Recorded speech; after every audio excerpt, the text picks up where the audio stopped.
Chelsea Football Club Fabrizio Romano comes out with the information once again that Christopher Nkunku could push his way out of the club. We know that Bayern Munich and Atletico Madrid are willing to take his services. Furthermore, we need a centre-half according to Enzo Maresca. Today we have had release clause for Trevor Chalobah, Mark Guehi links once again, and many more names, all from Fabrizio Romano and The Athletic. We'll break those stories down. Cesare Casadei, we signed him for 14 million euros. It looks like we're going to get our money back. However, the first bid was rejected from an Italian club, and we're going to talk about it. And finally, West Ham are coming in for either Carney Chukwuemeka or Keenan Dewsbury-Hall. Matt Law comes out with a story that's very interesting, and I'm telling you right now, I have never seen more of a West Ham legend than Keenan Dewsbury-Hall. He literally fits it. Mark Noble, Kevin Nolan, he fits the type of player that they love, man. The only thing missing was Conor Gallagher. Conor Gallagher at West Ham would have been a legend 100%. However, all jokes aside, we need to talk about this, and it's very important. You need to make sure you help the channel, right?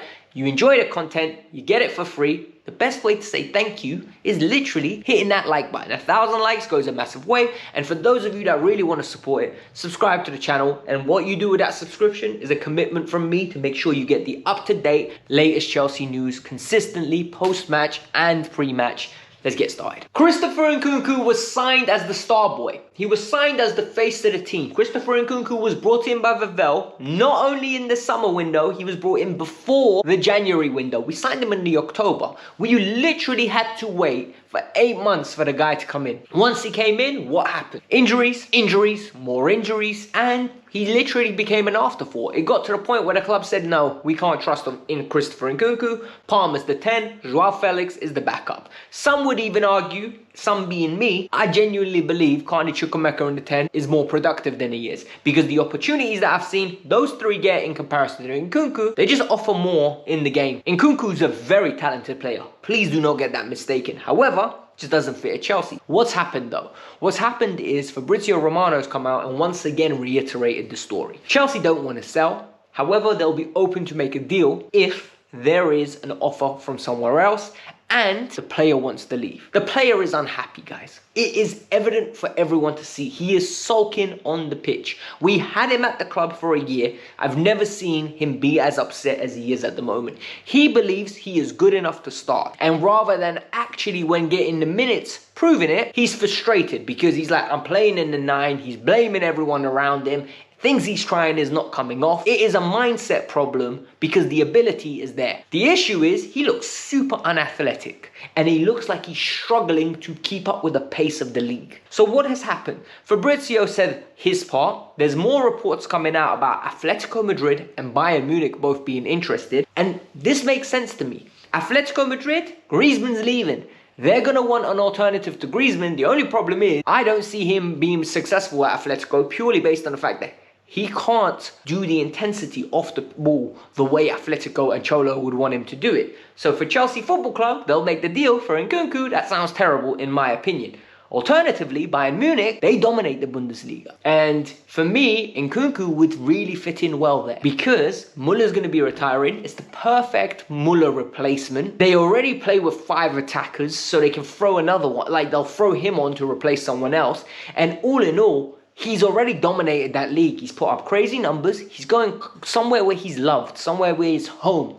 He's been super successful in the Bundesliga. The transition, in my opinion, for him would be very easy. And he's just going to be going back to what he knows. So for me, if this deal is genuinely like something that I'm keeping my eye on from now till the end of the window, I think it's going to happen. The next story is where it gets very interesting. Look, Chelsea need another centre-half, right?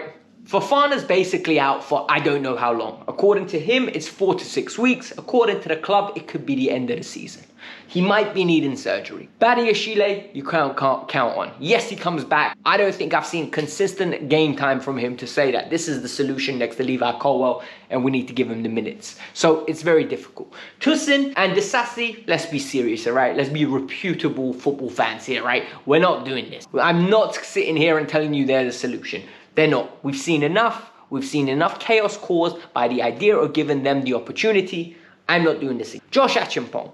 Maresca's come out and publicly said Josh was the best player. However, Maresca also wants a centre-half. And I don't blame him. And the reason I don't blame him is because, personally speaking, I don't want to put that Josh through that much pressure. Josh Achimpong is 18 years old. Josh Achimpong's played 3 or 4 professional games at this moment in time.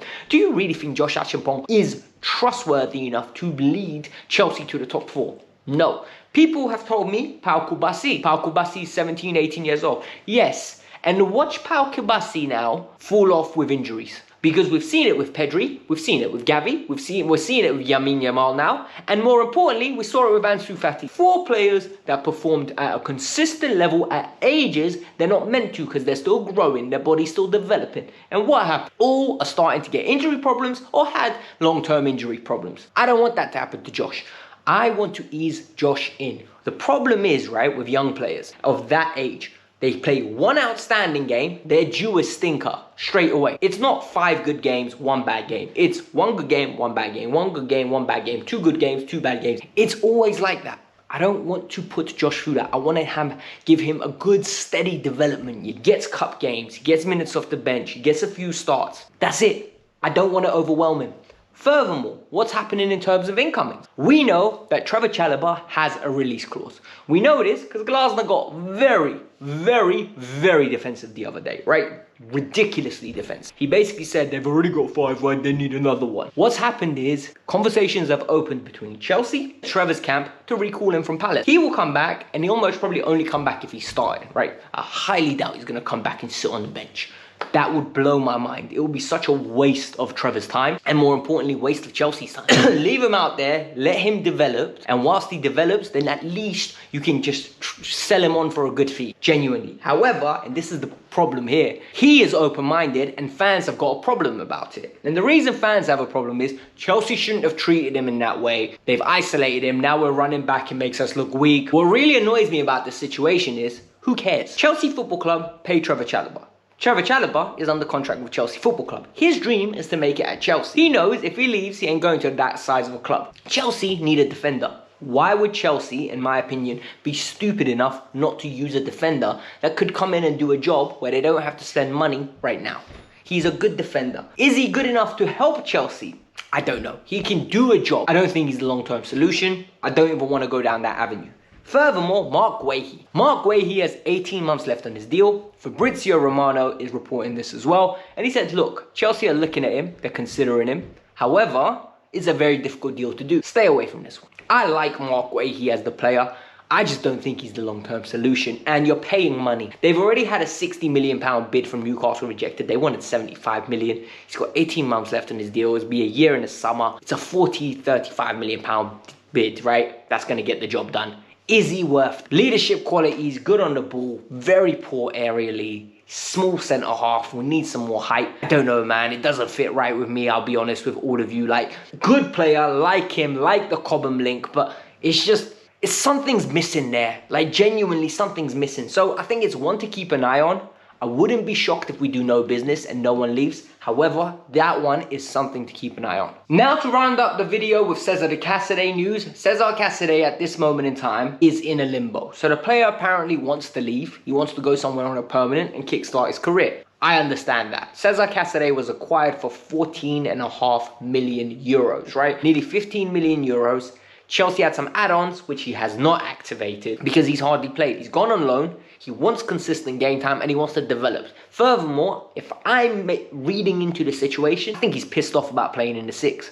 He's an 8/late, like hybrid of a 10. Somebody that is literally a shadow striker. He'll be making runs into the box, linking up play, getting on the end of crosses. Like, he's just one of those players that is there to score goals. And we're putting him as a 6. Highly disrespectful. So, what has happened? Di Marzio's coming out and said Chelsea have had a £9.9 million bid rejected for Cesare Casadei from Torino. Torino put this money in. Chelsea want close to 15 with a buyback option. Torino and Chelsea are more likely to agree a bid in the region of 12 million. More talks will happen by Wednesday. This is what needs to happen. He needs to go. He needs to go, he needs to develop, he needs to play, and he does not need to look at Chelsea again. He does not fit Chelsea. Technically, he's not good enough. He's a good player. He's going to have a great career. He will end up somewhere like a Napoli, Roma, AC Milan. He will be at a top Italian club. He's Italian, he scores goals, he's athletic enough to dominate that league. At Chelsea, he will not get the game time to show what he can do. Enzo Fernandez, Caicedo, Lavia, Santos, Leslie Ogochukwu. That's 5 people ahead of him. 5 people that cost more money than him. 5 people that are worth way more than he is at the moment. He is not getting any opportunities anytime soon at Chelsea. Move on. This deal needs to get done ASAP. The final piece of news on today is regarding Carney Chukwuemeka and Keenan Dewsbury-Hall. Both players have been out of the squad recently. Chelsea are trying to get them out of the club, while Keenan Dewsbury-Hall allegedly is injured. However, reports from Matt Law, credible once again, coming out that West Ham are looking at both players. They're thinking that there's an opportunity to acquire him. They're keen to bring it in. Carney's an interesting one. I think Carney's very talented. I don't know how we would fit into West Ham. But at the same time, a player of that quality, you make room for him. Keenan Dewsbury-Hall fits in like a glove. Genuinely, I look at him, I'm like, West Ham level. Like, you are West Ham level. This isn't a stopgap for him. This is long-term for him. With Carney, I look at him and I say, you're going to get another move. It's like with Emile Smith-Rowe at Fulham. You should get another move. You're better than this level. And with Keenan Dewsbury-Hall, I can see this happening. The question is, what will it be? A loan with an option? A flat-out loan? We're going to have to keep eyes on that. We'll see what happens, but this was the Kavkas View. I hope you lot enjoyed this video today. A quick update for you guys. Most probably no video tomorrow. I will be busy and I want to give the channel some time to breathe and these videos to do better. But if you want more content, I've got the review of the game against Palace. It was fair, it was objective, it was exactly what you need to hear, not what you want to hear. So go check it out. Hit the like button, subscribe to the channel. Peace out, I'm out. Have a lovely day.